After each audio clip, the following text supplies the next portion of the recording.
कैसा था भारत जब इतिहास लिखा ही नहीं गया था? जब किताबें नहीं थी तो कहानियां कैसे बनती थी? इसका जवाब पत्थरों में छिपा है और आज हम उसी कहानी को पढ़ने की कोशिश करेंगे।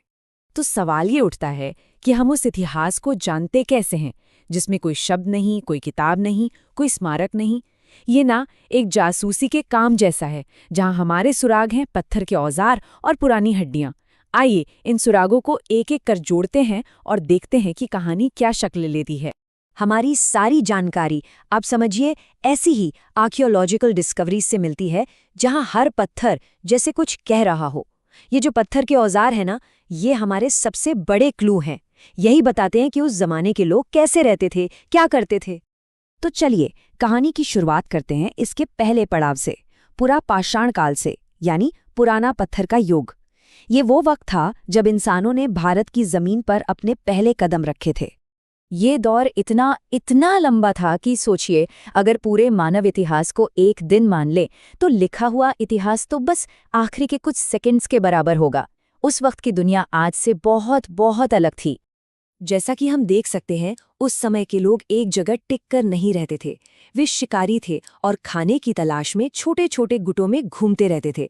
उनके जो औजार थे, जैसे हाथ की कुल्हाड़ी, वो भले ही बड़े और भारी लगते हों, लेकिन जानवरों का शिकार करने और उनकी खाल उतारने जैसे जरूरी कामों के लिए एकदम परफेक्ट थे।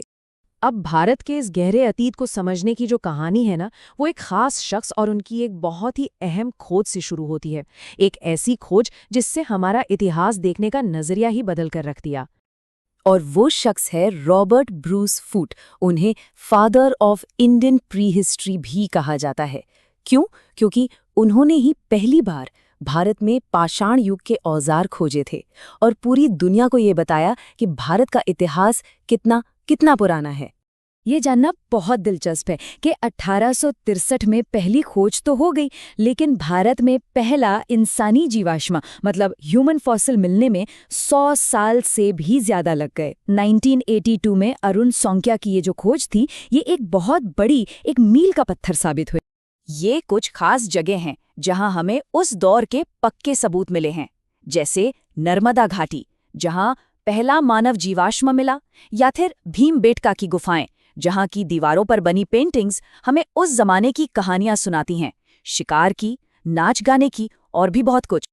अब आगे बढ़ते हैं एक ऐसे दौर की तरफ जब दुनिया बदल रही थी। ये था मध्य पाषाण काल, यानी बीच का पत्थर का युग।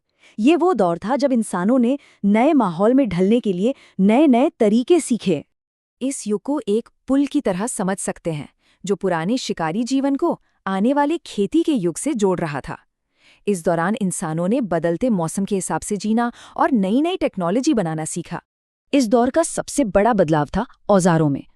अब वो बड़े और भारी औजारों की जगह छोटे, नुकीले और कई ज्यादा बेहतर औजार बनाए जाने लगे। इन्हें माइक्रोलिथ कहते हैं।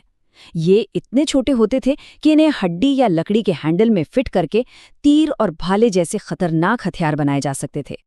और यहीं पर एक बहुत बड़ा बदलाव आया, जानवरों को पालतू बनाने की शुरुआत।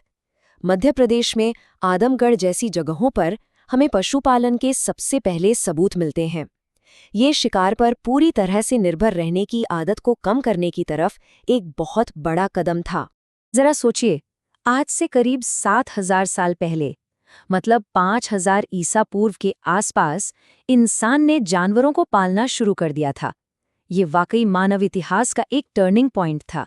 चलिए अब हम उस क्रांति की ओर बढ़ रहे हैं जिसने इंसानों के जीने का तरीका ही हमेशा हमेशा के लिए बदल दिया। हम बात कर रहे हैं नवपाषाण काल की, यानी नया पत्थर का युग। इस युग को 3 चीजों ने डिफाइन किया: खेती की शुरुआत, गांव बसाकर एक जगह रहना और बेहतर पॉलिश किए हुए औजार। और ये तीनों चीजें आपस में जुड़ी हुई थीं। इन्होंने ही मिलकर एक नए समाज की नींव रखी। इसे नवपाषाण क्रांति क्यों कहते हैं? क्योंकि अब इंसान सिर्फ खाना ढूंढने वाला नहीं रहा, वो खाना उगाने वाला बन गया था। और इसी एक बदलाव से स्थायी गांव बसे और आप कह सकते हैं कि यहीं से सभ्यता की असली शुरुआत हुई। इसके पक्के सबूत हमें मेहरगढ़ जैसी जगहों पर मिलते हैं, जहां गेहूं और जौ की खेती के सबसे पुराने निशान मिले हैं। वहीं दूसरी तरफ कश्मीर के बुर्ज होम में लोग गड्ढों में घर बनाकर रहते थे, जो उस वक्त की एक बिल्कुल अनोखी जीवन शैली थी। हमारी ये यात्रा अब एक नए मोड़ पर आ पहुंची है। एक ऐसा मोड़ जहां पत्थर का युग धीरे धीरे खत्म हो रहा है और इंसान एक ऐसी नई चीज की खोज कर रहा है जो पत्थर से भी ज्यादा मजबूत थी। ये दौर था ताम्रपाषाण काल, मतलब तांबा पत्थर का युग।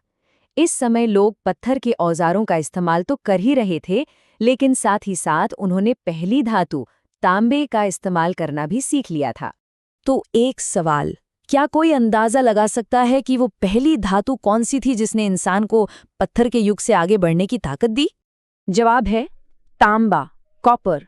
तांबे की खोज ने मेटलर्जी यानी धातु विज्ञान की शुरुआत की और भविष्य में कांस और लोहे जैसी धातुओं के इस्तेमाल का रास्ता खोला, जिससे आगे चलकर बड़ी बड़ी सभ्यताओं का जन्म हुआ।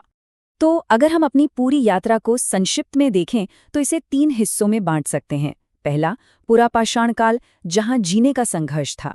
दूसरा, मध्यपाषाण काल, जहां नए माहौल के साथ ढलना था, अडैप्ट करना था। और तीसरा, नवपाषाण काल, जहां खेती जैसे नए इनोवेशन हुए। और ये हमें एक बहुत बड़े सवाल पर लाकर छोड़ता है कि कैसे एक पत्थर के औजार से शुरू हुई ये कहानी खेती और गांवों तक पहुंची, और कैसे इसी नींव पर आगे चलकर सिंधु घाटी जैसी महान सभ्यताओं का निर्माण हुआ। ये वाकई दिखाता है कि हर बड़ी कामयाबी की शुरुआत एक छोटे से लेकिन सही कदम से होती है।